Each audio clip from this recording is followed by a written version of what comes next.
মাথাভাঙা রাজনৈতিক মঞ্চে রবিবাসরীয় প্রচারে এক সৌজন্যের ছবি ধরা পড়ল। তীব্র রাজনৈতিক মেরুকরণের আবহেও মানবিকতার এক অনন্য নজির গড়ে তুললেন বিজেপি প্রার্থী নিশীথ প্রামাণিক এবং তৃণমূল কংগ্রেসের কোচবিহার জেলা চেয়ারম্যান গিরীন্দ্রনাথ বর্মন। রবিবার মাথাভাঙা শহরের 9 ও 10 নম্বর ওয়ার্ডে প্রচার সেরে 11 নম্বর ওয়ার্ডে পৌঁছান বিজেপি প্রার্থী। সেখানেই আচমকা দেখা হয়ে যায় গিরীন্দ্রনাথ বর্মনের সঙ্গে, যিনি প্রতিদিনের মতো ইভিনিং ওয়ার্ক সেরে বাড়ি ফিরছিলেন। রাজনৈতিক প্রতিদ্বন্দ্বিতার রেখা যেন মুহূর্তের জন্য মিলিয়ে যায়। নিশীথ প্রামাণিক এগিয়ে গিয়ে গিরীন্দ্রনাথ বর্মনের পা ছুঁয়ে প্রণাম করেন। তারপর দুজন একে অপরকে আলিঙ্গনে আবদ্ধ হন। এই দৃশ্য ঘিরে এলাকায় শুরু হয়েছে চর্চা।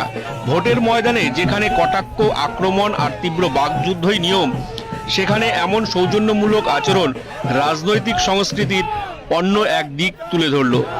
অনেকের মতে মতাদর্শের লড়াই থাকলেও ব্যক্তিগত সম্পর্কের উষ্ণতা এখনো অটুট। এটাই তার প্রমাণ।